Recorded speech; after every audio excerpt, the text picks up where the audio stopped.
Jadi hari ini kita sudah hadap penyidik dan pada intinya kami baru menerima informasi pemeriksaan Pak Tiko itu dijadwalkan sementara ya pada Senin 12 Agustus.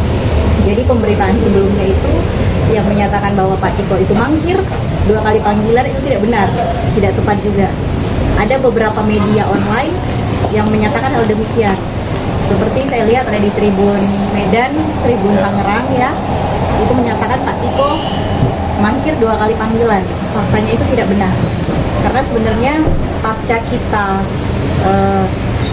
gelar perkara khusus di Jumat 26 Juli 2024 bertempat di Bakwasidik Polda Metro Jaya, itu Pak Tiko meminta penundaan. Penundaan itu kita minta seharusnya terperiksa di 31 Juli. Kami meminta penundaan agar keluar dulu hasil gelar perkaranya, baru kami diperiksa, baru Pak Tiko diperiksa. Nah, faktanya sampai dengan hari ini belum ada informasi. Baru hari ini kami menerima informasi pemeriksaan dari penyidik dijadwalkan sementara pada Senin 12 Agustus. Pada intinya Pak Tiko akan kooperatif.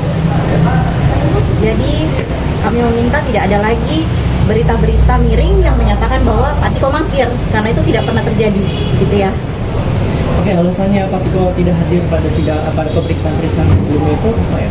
Ya, karena Pak Tiko meminta pemeriksaan itu dilakukan pasca adanya hasil gelar khusus. Jadi gelar khusus itu rekan-rekan media dilaksanakan pada 26 Juli ya. Nah, kami meminta penundaan. Jadi agar perkara ini objektif dan transparan, Pak Tiko juga dapat kepastian hukum. Jadi kami meminta penundaan pemeriksaan yang seharusnya dijadwalkan di 31 Juli. Nah, sampai dengan hari ini baru kami dapat informasi pemeriksaannya itu rencananya di Senin 12 Juli. Jadi baru hari ini, 12 Agustus. Jadi baru hari ini ya kita dapat informasi tersebut. Jadi tidak pernah ada mangkir gitu. Intinya Pak Tiko kenapa meminta penundaan pada 31 Juli tersebut? Karena yang pertama sudah pasti kami ingin menerima hasil gelar perkara dulu. Yang kedua, kami mau perkara ini objektif. Yang ketiga, Pak Tiko selaku terlapor juga berhak menerima kepastian hukum dari penyidik. Sejauh ini di luar dari persidangan mungkin ada pertemuan atau mediasi gitu di luar dari polisi, dari polisi ada mediasi antara Pak Tiko dan Polri. Sejauh ini belum ada. Iya. Apakah soal dugaan penggelapan 0,9 miliar itu apakah memang terbukti dari hasil pemeriksaan?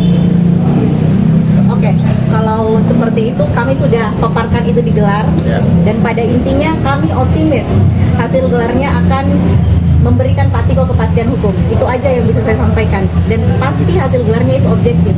Saya sampaikan juga kepada rekan-rekan media bahwa pada saat gelar tidak ada Ibu Arina. Oke, jadi tidak ada pelapor yang muncul. Yang hadir hanyalah Pak Tiko dengan kuasa hukum, dengan penasihat hukum. Gitu. Jadi Pak Tiko selalu kooperatif. Pak Tiko akan mengikuti seluruh prosedur hukum yang akan diberikan kepada Pak Tiko gitu. Berarti pihak sana bisa dibilang tidak kooperatif gitu ya, tidak selalu hadir. Tidak kooperatif karena gelar perkara khusus saja tidak datang gitu. Dua dari kantor polisi mungkin ada langkah dari Pak Tiko untuk menjelaskan saya secara keluarga gitu. Intinya Kan ini belum ada penetapan status hukum juga ya. Maksudnya ada upaya gitu juga dari kantor polisi menyelesaikan secara baik-baik itu dengan Arina. Begini, parameternya begini. Kalau Ibu Arina saja tidak hadir pada gelar perkara khusus, di mana itu menjadi arena untuk memberikan pembelaan, memberikan dalih-dalih apa dasar-dasar yang Bu Arina laporkan, toh Bu Arina tidak hadir. Nah, itu kan menjadi pertanyaan kita ya. Kita sudah kooperatif, kita sudah lakukan seluruh prosedur hukum yang berlaku, tetapi dari pihak pelapor yang tidak ikut gitu. Itu. Apakah kasus ini itu akan sampai pada tahap persidangan atau memang akan ada membuka diri perdamaian? Oke, saya lanjut apa yang disampaikan rekan saya dengan pertanyaan dari teman-teman wartawan. Apakah lanjut? Kami berharap persoalan ini akan selesai di sini. Pintu perdamaian itu kan masih terbuka luas, tapi memang frekuensinya harus sama. Bukan cuma Pak Tiko yang mau berdamai, Arina pun harus legowo mau berdamai. Ini kan mantan suami istri juga, ya pintu-pintu perdamaian itu kita coba lah. Kita berharap ini selesai di sini, selesai dengan baik-baik. Itu harapan kami. Perdamaian belum bisa terwujud, apa mungkin kemarin sempat muncul isu adanya dugaan pemerasan itu bang? Seperti apa? Itu salah satu. Jadi kita kemarin waktu gelar perkara khusus itu di Polda Metro, kita udah sampaikan juga bahwasanya ada wacana-wacana untuk RG perdamaian. Bukannya pihak Pak Tiko nggak mau berdamai, cuman adanya tuntutan yang nilainya fantastis itu yang tadi rekan media sampaikan 20M, itu kan nggak masuk akal. Kita mau berdamai tapi dengan syarat 20M. Kami sampaikan Pak Tiko siap untuk berdamai, siap melakukan mediasi siapapun, tapi tanpa syarat, baik syarat apapun. Itu dia. Boleh diketahui nggak sih motif dari mantan istri itu menuntut pemerasan 20 miliar itu? Itu pun angkanya kita nggak tahu ya, angka 20 miliar itu dari mana. Yang dilaporkan aja cuma 6,9, terus nuntutnya 20 miliar. Kira-kira perhitungannya dari mana? Nah, itu kita masih tanda tanya nih. Justru karena angkanya nggak masuk akal, kita buat laporan polisi berkaitan dengan pemerasan. Jadi belum diketahui ya motif mantan istri menuntut 20 miliar itu? Kami menduga ya berdasarkan laporan polisi itu bentuk pemerasan terhadap klien kami. Karena klien kami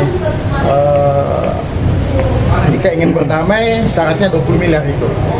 Kalau ingin cabut laporan polisi syaratnya 20 miliar.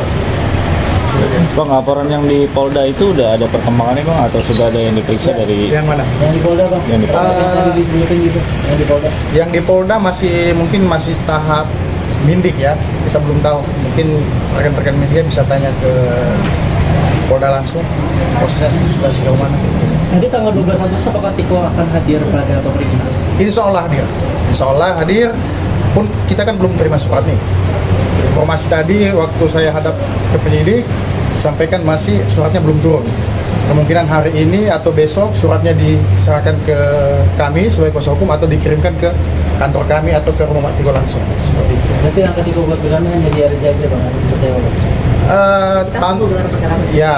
Hasilnya betul. juga kita masih tunggu dan kami optimis hasil gelar perkara khusus tersebut objektif dan akan memberikan Pak Tiko kepastian hukum. Makanya mohon juga kita sama-sama kawal proses hukum ini agar berjalan independen dan objektif ya. Sejauh ini kondisinya gimana bang, Pak Tiko? Pak Tiko sehat-sehat, baik-baik Pak. Baik-baik. Pada intinya media mohon agar tidak memberitakan berita-berita hoax yang tidak benar, tidak tepat, seperti yang media, ada satu media kami notice itu Tribun Tangerang, Tribun Medan, dan ya teman-teman lainnya lah. Nah, itu menyatakan bahwa Pak Tiko mangkir 2 kali. Faktanya tidak begitu ya, karena tidak ada surat panggilan dan gelar perkara juga belum keluar hasilnya. Tapi sejauh ini bukan belum keluar, tapi kami belum terinfo hasilnya.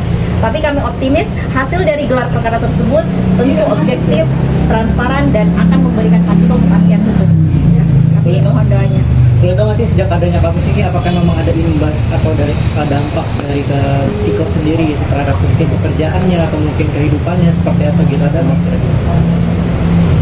Halo, siapa? Ya, ini dengan adanya dengan adanya pemberitaan ini, apakah memang ada dampak yang dirasakan oleh Tiko seperti kayak mungkin pekerjaannya Iya, atau iya. kehidupannya seperti apa? Ya, Boleh cerita? ya tentu sebagai Pak Tiko pasti akan dirugikan ya, dari segi kehidupan sosial pasti berdampak. Pemberitaan miring juga sangat berdampak, Mas. Jadi kalau ada berita-berita miring yang katanya mangkir 2 kali itu siapapun pasti akan terganggu gitu. Padahal faktanya nggak demikian gitu ya. Jadi Pak Tiko sendiri masih bekerja di perusahaan yang sedang dirugikan sekarang? Masih.